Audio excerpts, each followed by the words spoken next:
então continuar a estudar, lendo o livro A Missão do Espiritismo. É um livro de Hércules Miles, de Hercílio Miles, ditado pelo espírito Ramatis. Muito já se tem falado e escrito nas segundas-feiras anteriores sobre o livro Ramatis, sobre o espírito Ramatis. Hoje vamos falar um pouco do livro que estamos a estudar e a ler.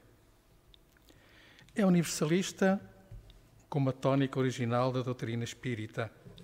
Esta obra de Hercílio Miles, ditado por Ramatis, examina sucessivamente os grandes movimentos religiosos, como o catolicismo, o protestantismo, o budismo, a teosofia, a Umbanda e as relações do espiritismo com cada um deles.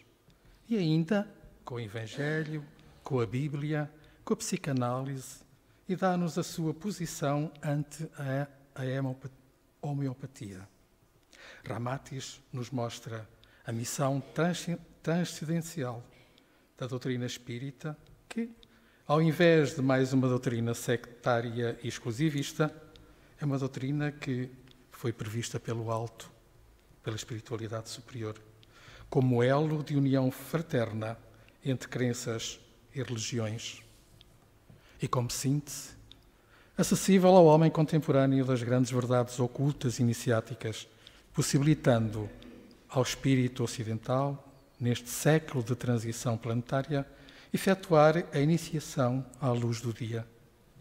Esta obra vem recordar a alta missão de solidariedade universal do Espiritismo como um movimento libertador de consciências, destacando sempre o ideal de fraternidade que o anima e a sua alta função de atender a todas as indagações do conhecimento humano. Serve-nos esta obra, ao mesmo tempo, como um estudo de religiões comparadas, que nos traz valiosas informações sobre os conteúdos dessas diversas correntes, salientando-se as preciosas informações sobre a Umbanda e a sua elevada missão, esquematizada pelo alto para o terceiro milénio. Então, vamos ao nosso capítulo de hoje, que é o 5º, com o título Espiritismo e o Protestantismo. Mas antes de começarmos a ler, eu vou fazer uma síntese breve sobre estas doutrinas, o Espiritismo e o Protestantismo.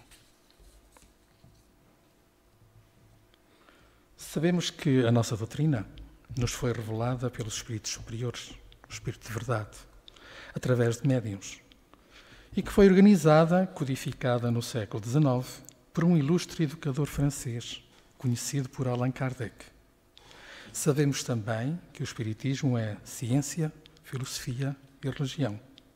Ciência porque estuda, à luz da razão e dentro de critérios científicos, os fenómenos mediúnicos, isto é, fenómenos provocados pelos espíritos e que não passam de factos naturais.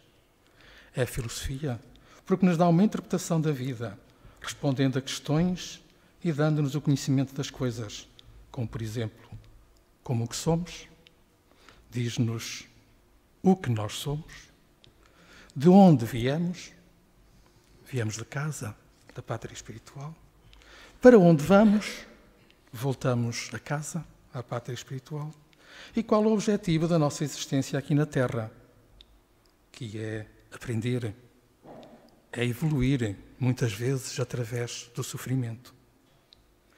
E também nos diz qual é a razão das nossas dores e dos nossos sofrimentos. Diz-nos também porque sofremos. E religião, porque tem por objetivo a transformação moral da criatura, revivendo os ensinamentos de Jesus na sua verdadeira expressão de simplicidade, pureza e amor. Protestante.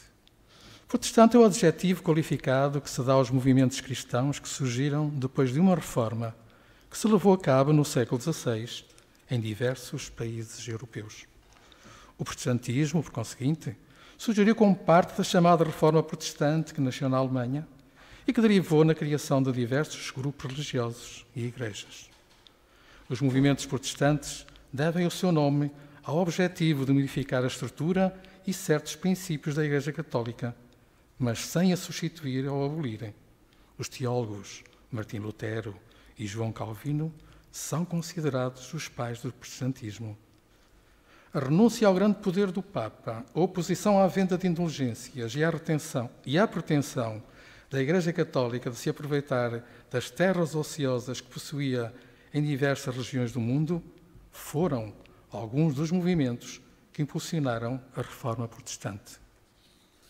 E agora sim, vamos a umas perguntinhas de Hercílio ao Espírito Ramatis. Poderíamos admitir que o protestantismo está mais próximo do espiritismo do que a religião católica romana? E Ramatis responde: a nosso ver, diríamos melhor, se o protestantismo estaria mais identificado com o espiritismo. Algures já dissemos que é bem mais fácil conduzir os budistas, os jundistas e demais adeptos da doutrina orientalistas para aceitar os postulados da doutrina espírita, do que conseguir o mesmo com os católicos, protestantes ou adventistas. Isto porque os primeiros, embora asfixiados na simplicidade original de suas crenças, são partidários da lei do karma e da reencarnação, não admitidas pelos católicos e reformistas. Em consequência, os protestantes também serão mais adversos aos postulados do espiritismo codificado, porque assim como os católicos, de onde provieram, não aceitam a coerência da lei de causa e efeito do karma e das vidas sucessivas. Quando Lutero empreendeu a Reforma Protestante, os mentores da terra regozijaram-se pela nova mensagem de simplicidade e libertação da suntuosidade do clero e das igrejas, convictos de que o protestantismo não tardaria em assimilar as duas leis mais sensatas e lógicas da vida espiritual, a lei do karma e a reencarnação. Continua Ramatis. Mas se os reformistas luteranos fugiram do luxo e da pompa, aboliram a hierarquia faustosa e evitaram o exibicionismo das joias e dos tesouros próprios do Vaticano, eles, protestantes, caíram noutro anacronismo fanático, elegendo a Bíblia e seus profetas com as mesmas características da infalibilidade do Papa. Houve mudança de trajes e de cenários, mas subordinaram a sua razão às mesmas crenças infantis de outrora, pregadas pela Igreja Católica, pontificando as lendas e histórias bíblicas insustentáveis em face da lógica do bom senso. A missão faustosa foi substituída pelo culto pessoal e os protestantes a compensaram pelos cânticos religiosos no saudosismo de rezas e ladainhas. Sumiram-se os santos, mas surgiram os profetas. Eliminou-se o missal e prontificou-se a Bíblia. O cidadão protestante, tal qual o católico, ainda é fugitivo dos pecados do mundo, mas dificilmente um dominador dos vícios e das paixões. Mas, mesmo ainda com tudo isto, a Reforma Protestante já foi um passo salutar em direção à simplicidade do cristianismo no tempo de Jesus e digna de sinceros louvores pelas suas obras de alta finalidade caritativa, sendo programa de paz e de amor ao próximo. Seus adeptos embranhavam-se pelas matas e regiões inóspidas, levando o consolo, o socorro e medicamentos aos infelizes párias que se encontravam em zonas distantes e sem qualquer recurso de assistência médica.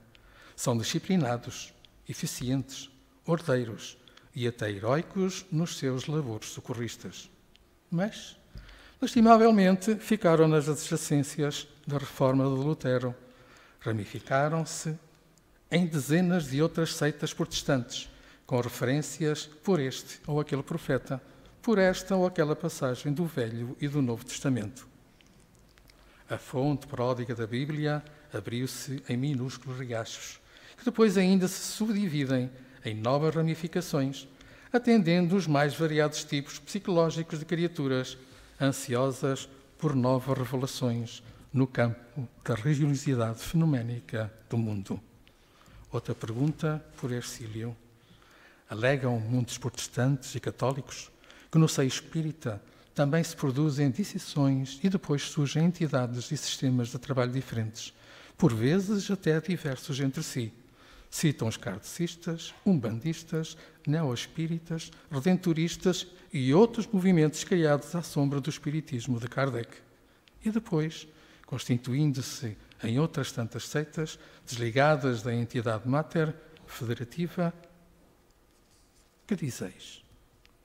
Ramatis nos ensina, de conformidade com os diversos tipos de psicologia, veleidades e personalismo humanos, cremos que ainda surgirão muitas seitas marginais derivadas da codificação espírita, como alegam os católicos. Mas isso é muito natural em um mundo onde os homens devem desenvolver o espírito através de sofrimentos, vicissitudes e desenganos, para culturar as virtudes do amor na união, tolerância e fraternidade. O planeta Terra ainda não é um mundo de graduação superior. É um planeta de provas e expiações, como nós sabemos. E por isso não dispensa a variedade de doutrinas derivadas das principais fontes religiosas, compatíveis com o entendimento e a capacidade dos seus novos adeptos. No entanto, o acontecimento mais importante nessa proverbial multiplicação de seitas, seja no catolicismo, no protestantismo ou na doutrina espírita, é verificar-se o comportamento futuro da fonte original, de onde elas derivaram. Não importa que surjam 1000 legados de coloridos diferentes, se a fonte original, de onde provieram, mantém a sua limpidez e pura iniciática. Neste caso estamos a falar da codificação espírita. É evidente, continua Ramatis, que os fundadores de novas seitas subsidiárias de certa doutrina ou religião assim o fazem, impelidos por insatisfações, vaidades, desavenças ou contrariedades. Descontentes ou obstinados, esses adeptos rebeldes teimam a impor suas ideias e, por isso, fundam movimentos sectaristas atendendo à sua personalidade egocêntrica. No entanto, quando a fonte iniciática ou original se mantém incólume e pura na sua origem, em nada lhes afetam os movimentos bastardos nascidos à sua sombra protetora. Ademais, os inovadores ou reformistas não apresentam novidades importantes em suas agremiações, seitas ou doutrinas, porque jamais poderão extinguir as raízes da árvore original que firmam os seus ramos rebeldes. Algumas vezes não vão além de modificações à superfície da doutrina que hostilizam, com substituições por vezes ridículas ou adaptações primárias, copiam, substituem ou deformam postulados consagrados anteriormente, elaboram novos cerimoniais sem a força da magia religiosa ou mudam velhos ídolos por simpatias modernas. No entanto, jamais poderão desenvencilhar-se definitivamente da fonte original, assim como o filho rebelde não se pode libertar do nome do pai. Nova pergunta de Hercílio. Podereis dar-nos algum exemplo mais prático deste assunto, relacionado com o anterior? E Ramatis vai dar. No vosso país, Brasil, surgiram 2 movimentos separatistas da fonte original da Igreja Católica Romana, na formação de igrejas católicas brasileiras, com o novo ritual e cerimonial em português. Mas os novos reformistas nada puderam acrescentar ao novo credo, limitando-se a imitar ou substituir santos, cerimoniais, paramentos e devoções, sem poderem fugir à hierarquia tradicional do clero romano. Tentou-se modificar ou simplificar o cerimonial de batismo, casamento e a liturgia tradicional, mas o povo sentiu a debilidade dos reformadores e a sua impotência em convencer os fiéis. No intuito de atrair maior número de adeptos para a nova Igreja, os seus responsáveis admitiram os postulados da lei de karma e da reencarnação, que são fundamentos principais do Espiritismo. São 2 dos fundamentos principais da nossa doutrina, 2 dos 6. Mas também são fundamentos da doutrina da Umbanda e de inúmeras filosofias e doutrinas espiritualistas do Oriente. Mas o recurso, embora renovador e inteligente, não produziu o efeito desejado por dois motivos significativos. Os espíritas kardecistas não se inclinaram pela nova Igreja, malgrado sua admissão à lei de karma e reencarnação, porque o espiritismo, como nós sabemos, é avesso às liturgias, aos dogmas, às adorações, aos casamentos, batizados ou fetiches. E os umbandistas já possuem o seu cerimonial tradicional e característico dos trabalhos de terreiros, além do seu tradicional intercâmbio com os pretos velhos, que são os seus médiuns, os índios e os caboclos. Em consequência, muitos adeptos e até sacerdotes da nova Igreja Católica Brasileira retornaram à velha mansão da Igreja Católica Romana, sendo recebidos como filhos pródigos, pois a fonte original permaneceu incólume, apesar da demanda dos inconformistas.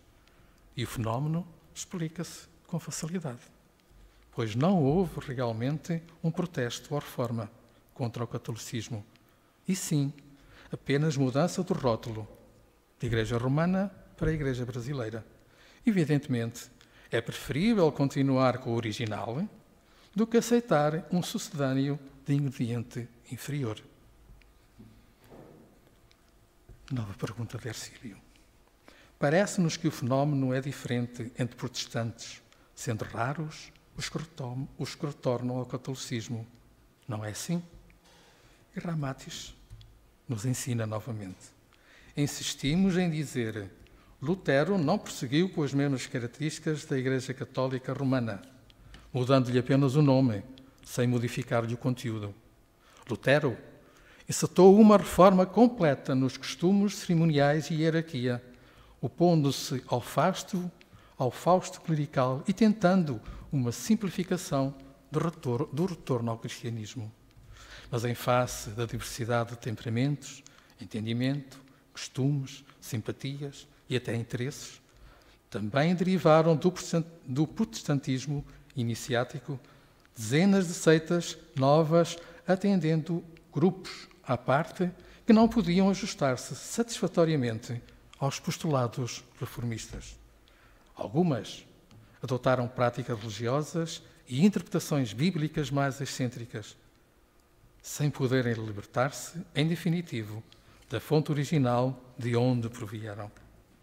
Embora continue a existir certa pragmática familiar em todas essas seitas, observa-se um grande esforço de superioridade entre si e de propaganda intensiva dos seus postulados. E então agora Hercílio pergunta quais são essas seitas derivadas da reforma inicial de Lutero.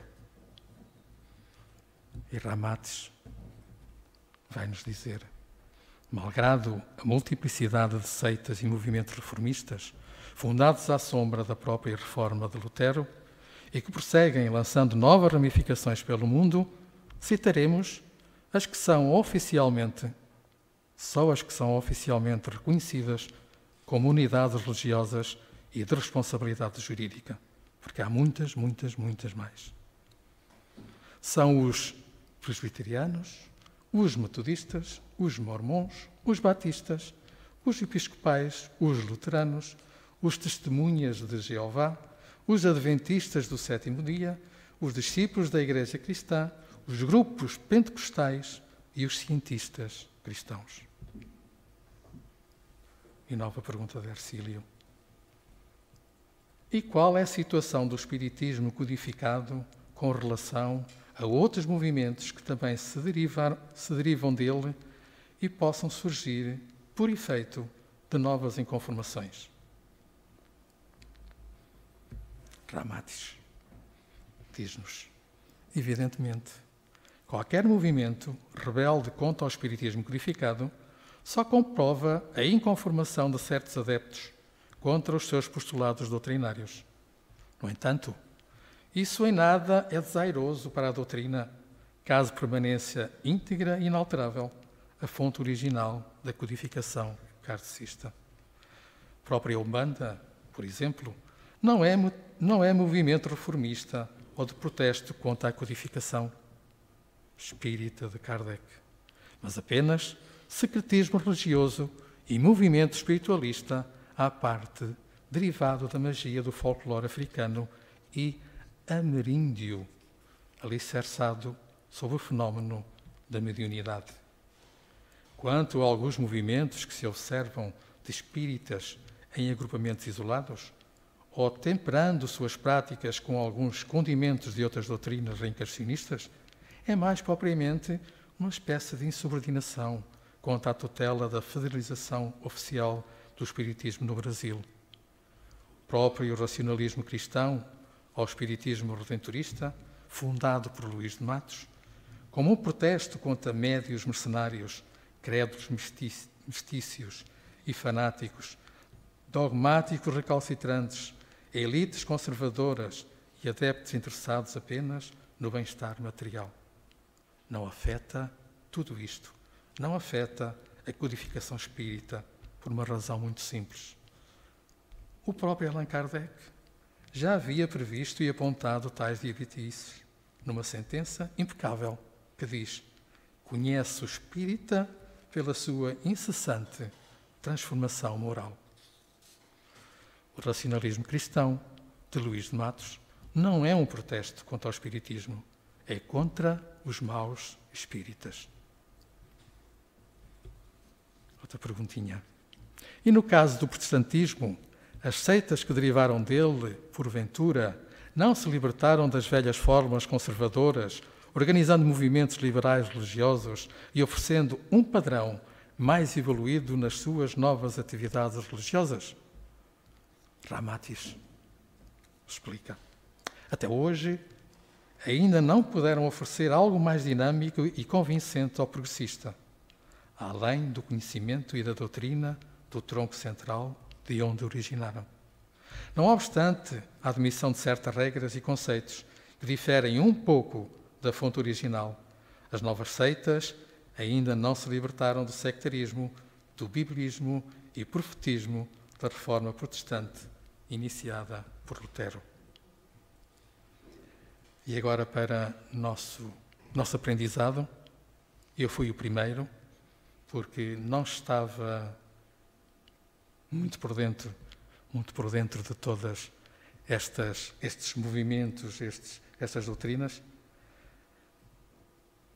Ramatis vai nos dar alguns exemplos, caracterizando alguns desses movimentos ditos naquela quantidade aqui atrás. Portanto, movimentos, não lhes quero chamar seitas, que derivaram do protestantismo. E o primeiro que Ercílio pergunta é: que dizeis, Ramatis, do metodismo? E Ramatis diz que foi fundado por João e Carlos Wesley, membros da Igreja Anglicana.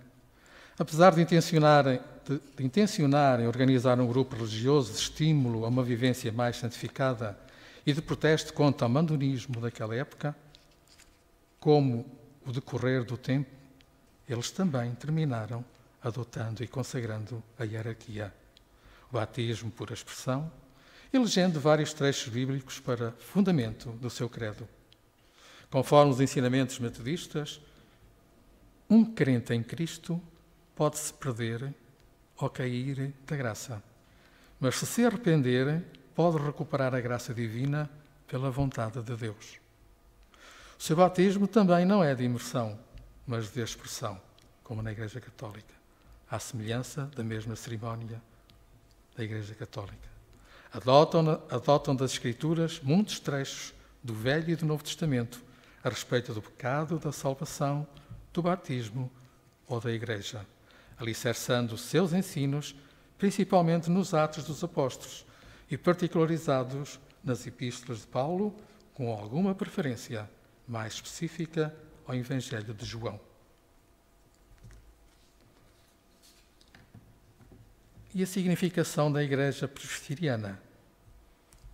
E Ramatis diz-nos: Calvino e João Knox, no século XVII, fundaram a Igreja Presbiteriana, cujos adeptos, em grande número, começaram a emigrar para as colónias norte-americanas. Os presbiterianos consagram pessoas ao ministério religioso da entidade, batizando e propagando a salvação do homem sob o paranfito de vários conceitos das Escrituras. Trata-se de uma seita meritória e obra missionária, com milhares de missionários disseminados pelo mundo em atividade socorrista aos enfermos, aos deserdados da sorte e aos ignorantes das leis de Deus. Os presbiterianos também realizam o batismo infantil por expressão, pregando que a fé é necessária, mas é a fé dos pais que deve agir em prol dos filhos. Como os metodistas, parecem devotar particularmente simpatia pelas epístolas de Paulo, que ostentam em quase todos os fundamentos de suas atitudes religiosas. E da Igreja Protestante Episcopal e os Batistas? A Igreja Protestante Episcopal disciplina-se pelos 39 artigos de religião, incorporados no livro de oração comum, considerada a doutrina de regeneração batismal sob severo ritual. Administrado pela imersão ou expressão, fato que estabelece muita discussão entre os adventistas derivados da Reforma Protestante. Os episcopais também têm feito muitos benefícios à vida americana, quer pelo desenvolvimento cultural, quer pelas missões em todo o seu território e também noutras partes do mundo. Seus pastores, depois de velhos e inválidos, recebem pensões do Fundo de Aposentadoria Episcopal. As crianças batizadas devem ser apresentadas por padrinhos que respondem por elas em aceitar o credo apostólico. No ministério religioso são conhecidos 3 ordens diferentes: bispos, sacerdotes e diáconos. Os batistas são remanescentes de uma verdadeira identidade espiritual com grupos de crentes através de séculos, que aceitam e praticam o que o Novo Testamento ensinava. A Bíblia era a sua regra de fé e sobrevivência e atividade no mundo. Em consequência, era quase um povo chamado batista, que advogava o princípio de uma igreja livre. Por isso, fundou uma comunidade civil, onde os homens deviam ser livres para adorarem a Deus, conforme os ditames de sua própria consciência. Os batistas ensinaram que a salvação vem pela graça divina, mediante a fé em Deus, e não pela lei, ordenanças e cerimónia. E não se deve coagir ninguém em sua crença espiritual. Eles adotam a separação entre o Estado e a Igreja e podem ser membros da mesma quem for regenerado antes mesmo de ser batizado. Aceitam o Cristo como o Senhor vivo e não o cultuam como faz o catolicismo no cerimonial fúnebre da morte. E os mormons? Esta era uma delas que eu não conhecia. E Ramatis explica-nos. Os mormons, ou seja, a Igreja dos Santos dos Últimos Dias, foi fundada em 1830 no estado de Nova Iorque por Joseph Smith. Diz a tradição dessa seita que os nefistas sobreviventes de uma luta religiosa em Jerusalém fugiram para a Arábia e, através dos oceanos Índico e Pacífico, chegaram até a América do Sul, rumando mais tarde para a América do Norte. Sua história fora escrita em tábuas, lâminas ou folhas de ouro por Mormon e entregues a seu filho Moroni, que as enterrou num morro perto de Palmyra, estado de Nova Iorque. Joseph Smith, o fundador dos Mormons, então declarava ter comunicado com o espírito ressuscitado de Moroni e recebido dele a indicação do local onde se encontravam enterradas as folhas de ouro. Essas tábuas, então, teriam sido traduzidas no Livro dos Mormons, contendo uns 15 livros, mas que em sua maior parte é extraída da obra bíblica, formando certa Michelândia doutrinária. Os mormons também pregaram o batismo como condição necessária para alguém entrar no reino dos céus. Têm cargos apostólicos perpétuos, apóstolos, profetas e outros oficiais. O Livro dos Mormons é considerado superior por conter muitas profecias inexistentes na Bíblia. Os convertidos à doutrina devem dar 1/10 da sua propriedade e 1/10 de sua renda à comunidade. Joseph Smith foi morto por um grupo de adversários no estado de Illinois. Mais tarde, foi eleito presidente da Igreja Mormon Brigham Young, que desde 1852, adotou a poligamia em sua seita, proibida mais tarde pela Corte Suprema dos Estados Unidos. Atualmente, os mormons têm a atividade mais intensa em Salt Lake City, no estado de Utah, dominando forte sistema económico, político e religioso. Seguem também vários esquemas das Escrituras Sagradas concernentes às suas práticas e crenças. Estou quase a acabar. E Ercílio pergunta: e os adventistas do sétimo dia? E Ramatis explica: é a seita protestante que dá muita importância à criação de hospitais, escolas, revistas e ao evangelismo. Possuem realmente inúmeros hospitais, casas publicadoras de revistas, obras missionárias e construção de campos missionários, além de distribuírem sua literatura em 200 línguas diferentes. Em 1860, certo grupo de descrentes da Reforma decidiu-se mais propriamente pelo sábado, passando a considerá-lo o seu domingo, assim como mudava o nome da seita para Adventistas do sétimo dia. Também adotam o batismo por imersão e os novos membros precisam comparecer perante os pastores ou oficiais da igreja local para serem previamente examinados. Aceitam os 10 mandamentos como norma direcional, guardam o último dia da semana e são observadores atentos da lei de Moisés. Consideram a morte um estado de inconsciência até ao dia da ressurreição. E os pecados não convertidos desaparecem depois do juízo final. Seguem diversos versículos do Novo Testamento que lhes confirma a adoração ao sábado, o juízo final, o inferno, o céu e a salvação do homem pelo arrependimento. E as testemunhas de Jeová? Esta seita surgiu numa pequena reunião liderada por Charles T. Russell e o movimento teve diversos nomes, como Russellistas, Alvorecer do Milénio, a Associação Internacional de Estudantes da Bíblia, Sociedade Bíblica e de Tratados da Torre de Virgília.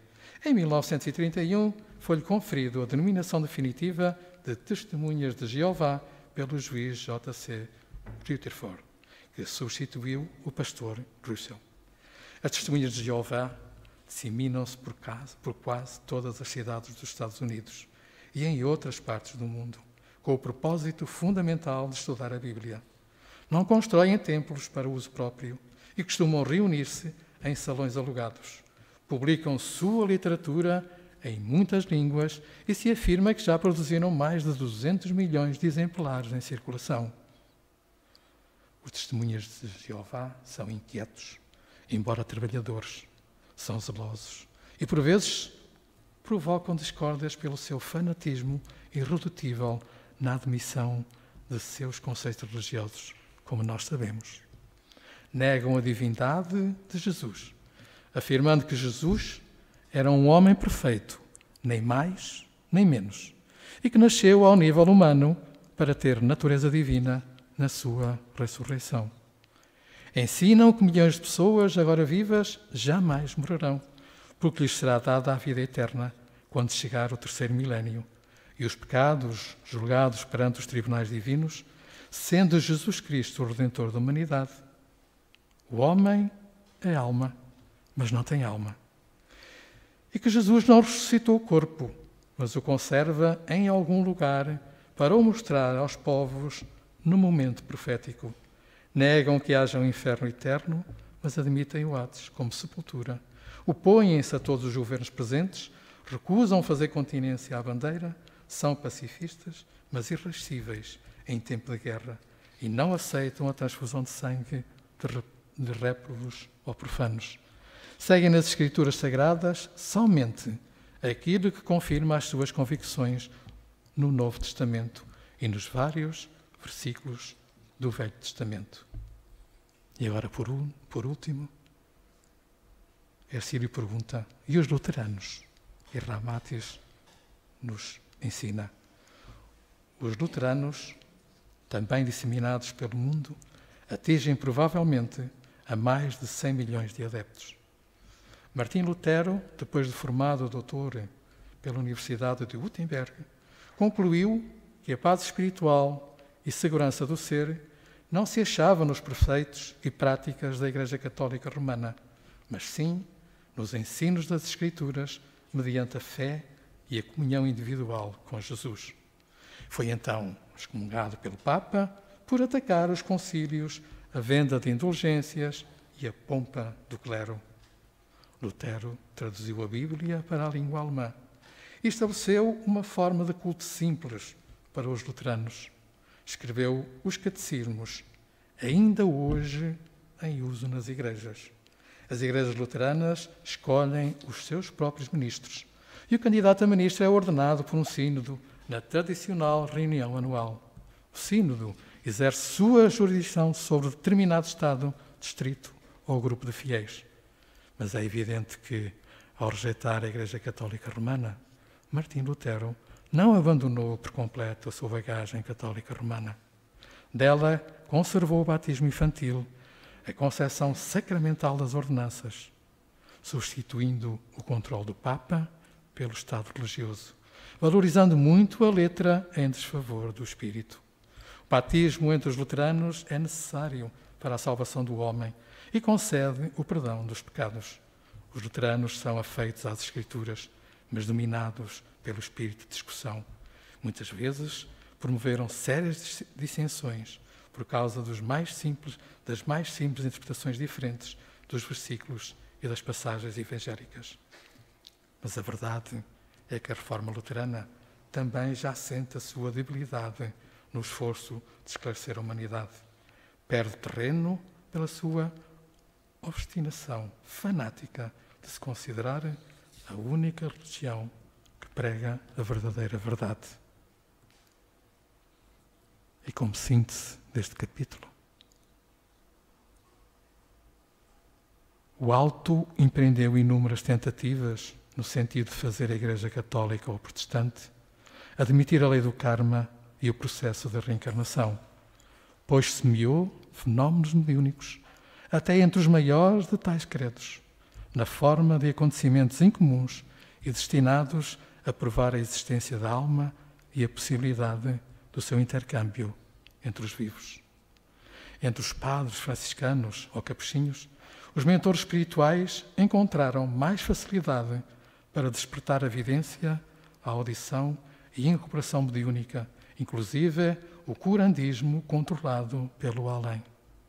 Mas tanto o catolicismo como o protestantismo não só rejeitaram essas revelações, como ainda hostilizam o espiritismo ou demais movimentos que admitem os princípios lógicos e sensatos da reencarnação.